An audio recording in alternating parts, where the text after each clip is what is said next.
Hi guys, my name is Spencer Bowis, and I'm taking the marriage course for my major, Marriage and Family Studies, and this is my marriage vision. So I've been married to my wife, Tiffany. One sec. There she is. Oh, there we go. I'm married to my wife, Tiffany, for 3 years now, almost 3.5. I got married in August of 2018. Both of us, we met on our mission. Well, we met in the MTC, different missions. Then she hit me up when I was getting back home, and things just clicked and worked out. And so it's been great. We now have 2 boys. Our oldest, his name is Kyron. He's 2.5. And our youngest is 8 months old. His name is Crew. We love our family. We love having fun together. And I don't think we're done having kids yet, but we definitely want to take time with having kids, our relationship has changed and it's transformed, and so we're just taking a pause to get back on our relationship and building that so that our family can be happy. And yeah, I think that's enough background on my family, but let's get to the vision. Excuse me. So my marriage vision for my wife and I is that we can both be very goal oriented. I just think it's attractive in a person when they're driven, when they want to grow, continuing to better themselves is something that I hope that my wife and I can do, because that's part of our purpose here on earth, and there's so much potential that we have as human beings.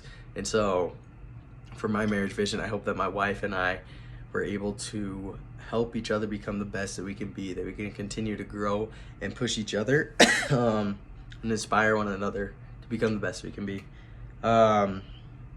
Another part of our marriage and in our marriage vision is that we can be open about our emotions. I guess I just grew up with my dad and mom, watching their marriage. They weren't always open with each other with their emotions and how they feel, and I'd get that. My mom would come to me and, oh, your dad's this, and my dad would come to me, oh, your mom's just like this and this, and it's just they were never communicating to each other, and I was stuck in the middle. I didn't like that. I don't want that to be what it's like for my boys. I want my wife and I to be able to communicate how we feel openly, and communicate in the sense that we don't have to fear how the other person is going to react. Like, that's not a reason that we don't go and share our emotions with each other, because, oh no, they're gonna get upset. It's like we can be adults about it. We can respect each other's emotions. We can give place for them to have those emotions and figure things out along the way. And yeah, I guess that's kind of my vision right now for my marriage. Sorry, it's COVID, okay?